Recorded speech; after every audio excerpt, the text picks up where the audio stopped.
Ex-husband ran off with his girlfriend. Now I'm engaged to her ex after secretly dating for 4 years, but my kids won't accept us.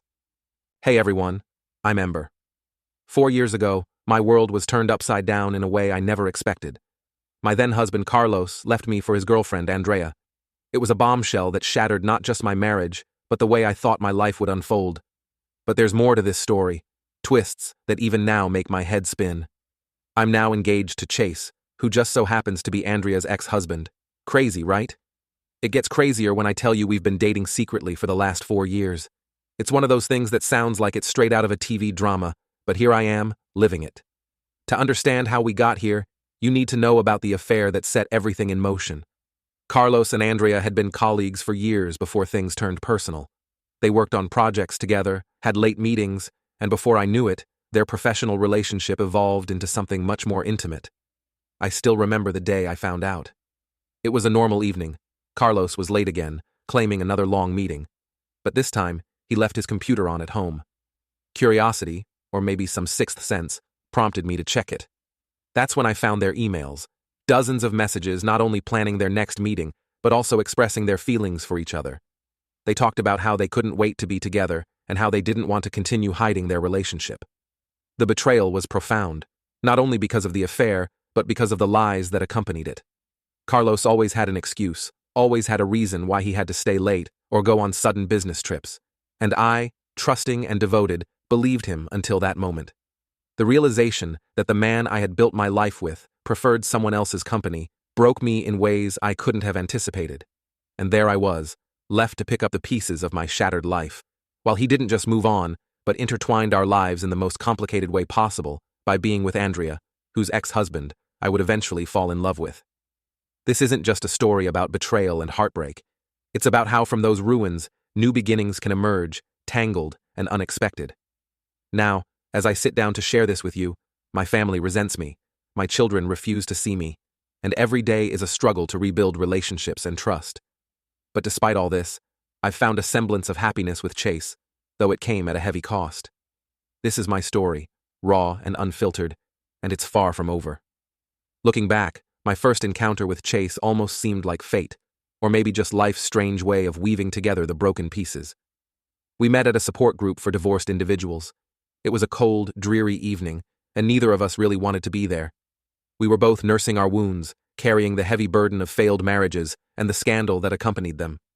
Chase, with his quiet demeanor and understanding eyes, seemed to resonate with my pain in a way no one else in the room could. Our conversations began as timid exchanges, mutual acknowledgments of our shared experiences.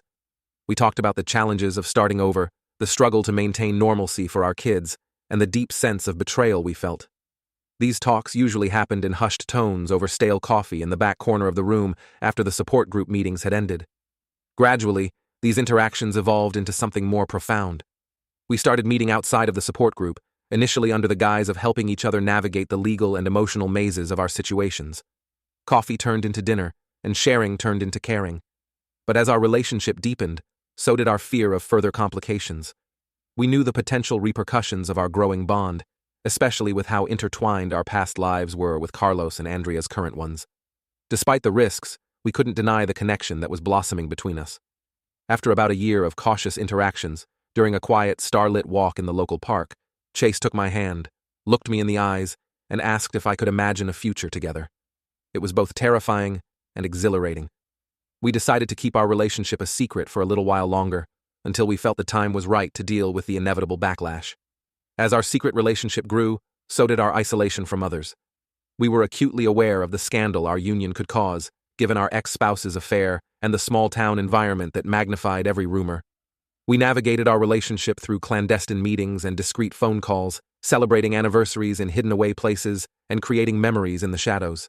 The secrecy was suffocating, but necessary. We both knew the stakes, especially me, with children who were already struggling with their father's betrayal and their mother's heartbreak. I couldn't risk losing them. And Chase, ever understanding and patient, agreed to keep our love under wraps until we felt the world was ready to accept us. After 4 years of dating in secret, Chase proposed. It was nothing like either of us had dreamed our next engagement would be, but it was perfect for us. Alone, on a quiet beach as the sun set, with no one around but the crashing waves and the promise of a new beginning, We pledged to face the future together, no matter how complicated it might be. That night, full of hope and love, we decided it was time to start bringing our relationship into the light. Little did we know, the revelation would come sooner than we planned, and in a way that would shake the already fragile foundations of our lives. The revelation about our engagement was neither planned nor graceful, unfolding dramatically at a family gathering meant to celebrate my niece's birthday. Chase, being the uncle of the birthday girl through his sister, my brother's wife, was naturally part of the event. Despite our best efforts to keep our relationship under wraps, fate had other plans for us that day. As the party buzzed with laughter and casual chatter, Chase had stepped aside to take a private call, inadvertently leaving his jacket draped over a chair in the hustle of the crowded living room. My sister, always the organizer, began tidying up, gathering coats to clear the space. When she lifted Chase's jacket, something heavy within it thudded against a chair leg. Curious and concerned it might be something important or fragile, she reached into the pocket and found the small velvet ring box. Intrigued and confused, she quietly pulled me aside, away from the gathering crowd, box in hand. "Ember, what's this?" she whispered, her eyes wide with curiosity and concern. Her discovery was unexpected, and her question caught me off guard, freezing me in place. Seeing my stunned silence and the recognition in my eyes, my sister put the pieces together. "Oh my God, Ember, are you and Chase?" Her voice trailed off as she opened the box. It was empty, as the ring already sat on my finger. The realization hit her fully then, and despite her initial shock, she hugged me, whispering congratulations, her initial excitement barely masking a torrent of questions that were surely to follow. Unfortunately, our quiet corner wasn't secluded enough. My children, Olive and Max, had come inside and, drawn by their aunt's unusually secretive demeanor, approached just in time to overhear her reaction. Their faces transformed with shock, then quickly turned to anger. "Mom, are you serious? Chase?" Olive's voice cracked, laden with a mix of disbelief and betrayal. Their reaction was sharper, fueled not just by the surprise, but also by their struggles to adjust post-divorce, feeling that their familial foundations were once again being upended without their input or consent. The room hushed momentarily as heads turned, drawn by the tone of our conversation. The whispers began anew, spreading quickly through the family. As I tried to calm my children, explaining that Chase and I wanted to share the news when the time was right, they weren't receptive. In the following days, the fallout from this unintended announcement magnified. My attempt to protect my children from further emotional upheaval until Chase and I were sure about our future, instead painted me as secretive and them as outsiders in their own family's narrative. This sense of exclusion only deepened their resentment and hurt. Conversations with Olive and Max became fraught with accusations and tears. Olive confronted me one evening, her voice trembling with emotion. "How could you keep this from us, Mom? After everything we've been through, it feels like you're just replacing Dad and trying to pretend everything's fine." Meanwhile, the community and extended family, fueled by whispers from both within and outside, stirred with speculation and judgment. Carlos and Andrea, perhaps feeling their own positions threatened by this new development, did little to quell the rising drama. Andrea subtly spread doubts about the legitimacy and timing of my relationship with Chase, while Carlos, playing the aggrieved ex-husband, amplified our children's feelings of betrayal by suggesting I had been dishonest about the nature of my relationship from the start. As the weeks turned into a blur of whispered phone calls and cold shoulders, what should have been a joyous new chapter with Chase felt more like a siege. Despite the backlash, stepping forward about our relationship had been necessary for our peace of mind and future happiness. Yet, each challenging day forced me to question if the path to this new future was worth the turmoil it had unleashed. The tension that had been simmering beneath the surface since my engagement to Chase erupted in a coffee shop confrontation that was anything but subtle. It was a typical bustling morning at my favorite local cafe, where I sought refuge in a steaming cup of coffee and some semblance of normalcy. But peace was the last thing I would find that day. Andrea, seemingly fueled by a mix of rage and resolve, stormed in, her eyes locking onto mine with laser precision. Without a word, Andrea marched over, her heels clicking ominously against the tile floor.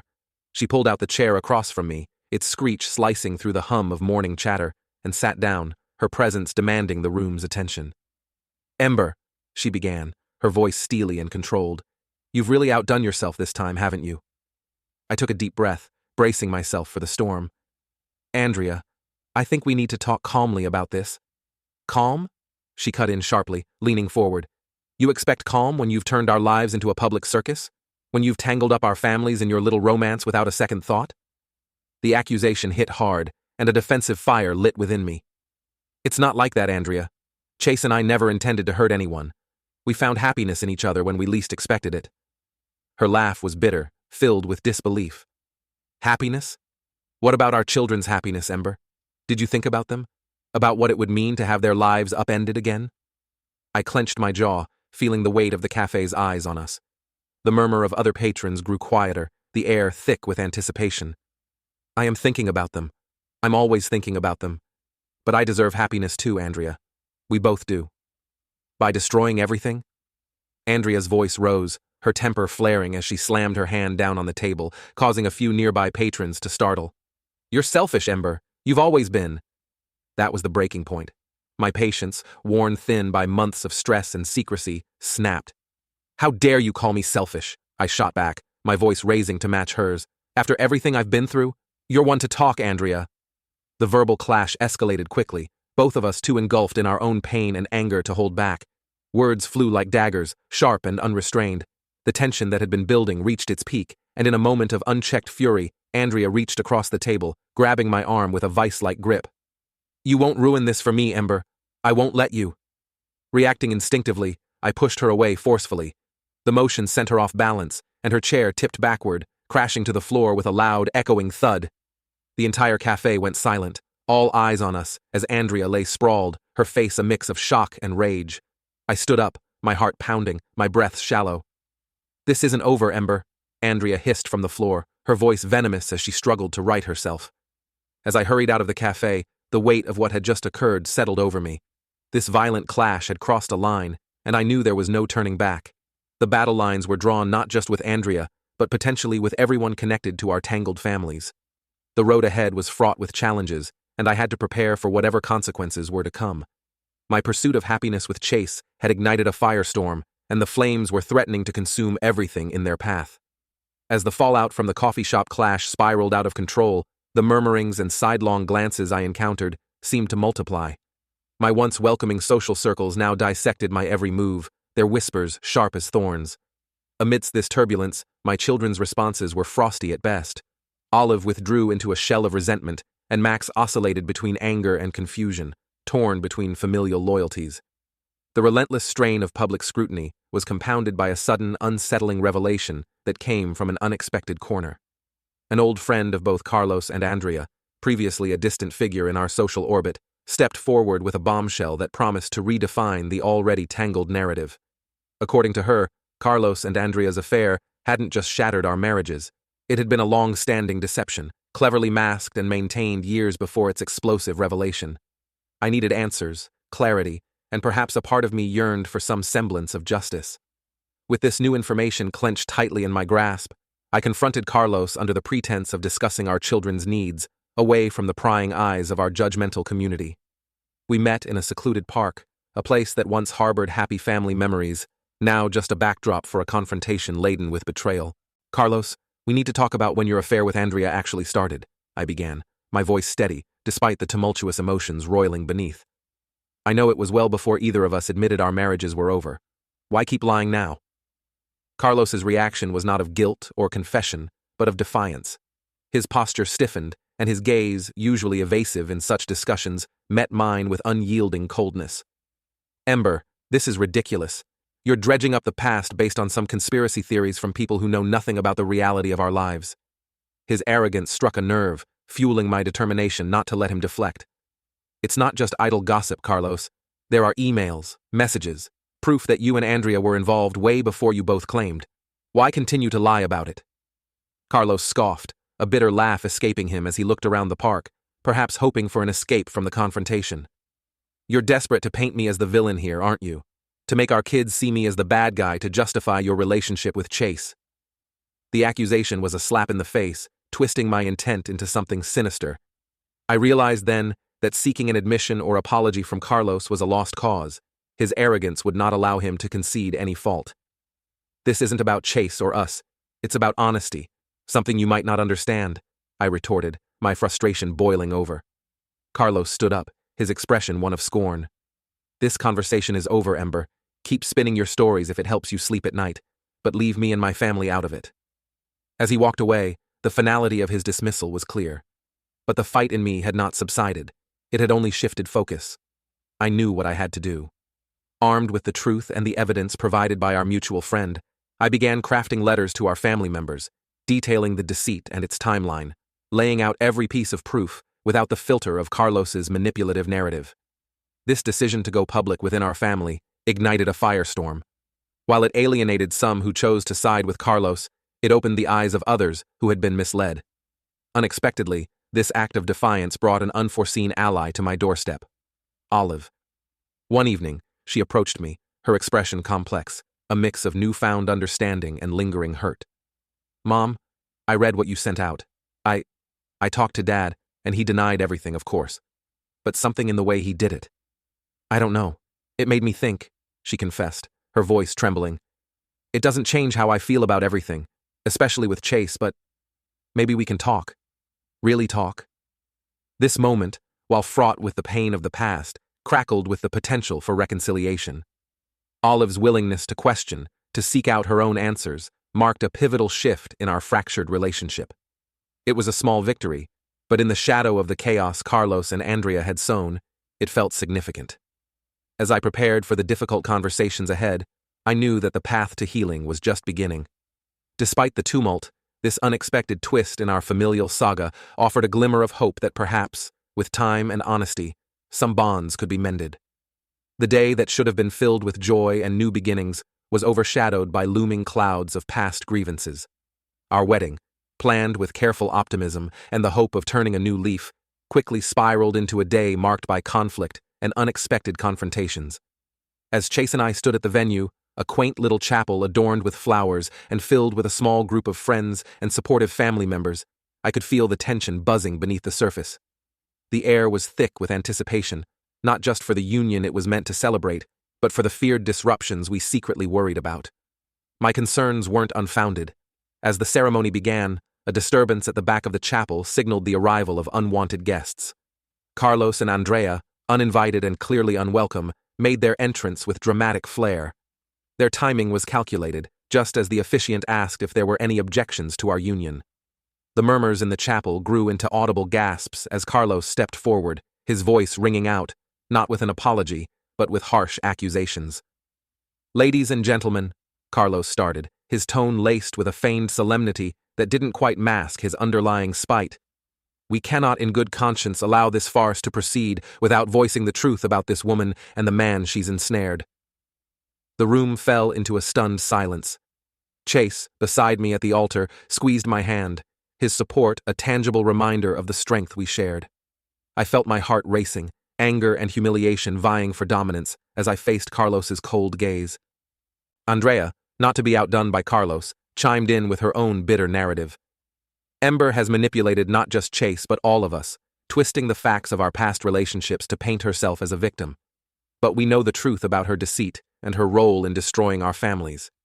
The accusations were ludicrous, designed to provoke and scandalize the assembled guests.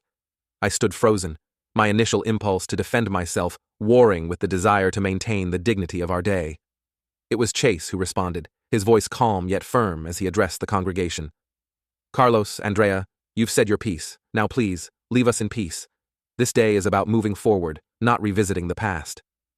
But as they hesitated, clearly intending to continue their tirade, an unexpected ally emerged from among our guests. Olive, who had been silent and somber throughout the ceremony, suddenly stood. Her voice, when she spoke, carried a quiet strength that belied her years. "This isn't the truth," she declared, her eyes on the gathered crowd, then turning to face Carlos and Andrea. "My mother has made mistakes, yes, but she has also shown me what strength really looks like. She has tried to mend what was broken, unlike others who only seek to destroy." Her endorsement, unexpected yet powerful, shifted the atmosphere. Whispers of support began to ripple through the room, bolstering her words, lending strength to our position. Carlos and Andrea, faced with the united front of not just Chase and me, but now also Olive, found themselves isolated. Realizing their attempt to disrupt the ceremony had backfired, they left the chapel, their departure marked by a mix of relief and murmured disapproval from the guests. The ceremony resumed, the earlier tension dissipating somewhat, replaced by a cautious optimism. As Chase and I finally exchanged our vows, the weight of the words felt heavier, but more meaningful. We were not just promising to love and cherish each other in joy and in sorrow, but also to stand together against whatever challenges might come our way. Our wedding day, marked by accusations and conflict, ended not with the unblemished happiness we had hoped for, but with a deeper understanding of the resilience of our bond. As we faced our guests at the reception, the smiles were a little strained, the congratulations tinged with the echoes of the earlier confrontation. Yet, amidst the undercurrent of drama, there was a palpable sense of unity and strength that promised a solid foundation for our future together. As the final echoes of our wedding day faded, Chase and I found ourselves navigating a reality that was both complex and cautiously hopeful. The specter of public confrontations and familial rifts loomed large, yet we were determined to build a life together, fortified by the trials we had already endured. Our days were spent melding our lives more seamlessly, intertwining our hopes and healing our past wounds, yet the undercurrents of our family's disapproval and the community's whispers were constant companions. In the months following our wedding, Olive began showing signs of softening, her visits becoming more frequent and filled with tentative conversations. She was trying, it seemed, to bridge the gap that the past few years had widened. Her efforts brought me a measure of peace, a glimmer of hope that perhaps not all was lost with my children. However, Max remained distant, his interactions with us polite but strained, his smiles never quite reaching his eyes. He was cordial during his visits, but the warmth we once shared seemed extinguished, replaced by a polite formality that stung with every encounter. Meanwhile, life for Carlos and Andrea took a stark turn. The community, once a tight-knit circle that embraced them, now looked on with a mix of disdain and pity. The spectacle at our wedding had not only marred the day, but also their reputations. Mutual friends began to distance themselves, their invitations dwindling, their welcomes cooling. They found themselves often sidelined at events, their presence tolerated but not welcomed. The social isolation seemed to wear on them, their once confident demeanors dulled by the growing realization of their pariah status. For Andrea and Carlos, the consequences of their actions had manifested tangibly, leaving them to navigate a social landscape that was now fraught with judgment and exclusion. This ostracism seemed to serve as a slow, relentless reminder of the turmoil they had instigated. Chase and I watched from a distance, our lives tangentially connected but distinctly separate from theirs. Our own challenges were plenty. We worked diligently to cultivate a sense of normalcy, hosting small gatherings at our home, attending community events as a united front, and slowly reshaping the narrative that had once threatened to define us. Our home became our sanctuary, a place where the outside world's judgments could not reach. It was our haven, filled with laughter on good days and reflective silences on tougher ones. Yet, despite our efforts, the shadows of past controversies sometimes darkened our doorstep. The community's memory was long, and forgiveness was a commodity not easily granted. We found solace in each other, in quiet evenings and shared spaces, in the simple joy of understanding that stemmed from shared adversity. As time passed, the dynamics within our extended families remained complex. While some relatives gradually extended olive branches, perhaps moved by our steadfast commitment to each other, others held on to their reservations, their acceptance conditional and tentative. The fabric of our family life showed signs of mending, but the stitches were fragile, each thread pulled taut with the weight of past grievances. In this new life, Chase and I found strength in each other. Our love deepened not in spite of, but because of the challenges we faced. We understood the fragility of happiness, the effort required to maintain it, and we approached each day with a resolve to make the most of the life we had chosen together. As we moved forward, the bitter ending to our wedding day became a catalyst for a beginning that was uniquely ours, imperfect, challenged, but ours all the same. In each other, we had found not just love, but a partnership capable of withstanding the storms. And while the future held no guarantees, we were committed to navigating it together, whatever it might bring.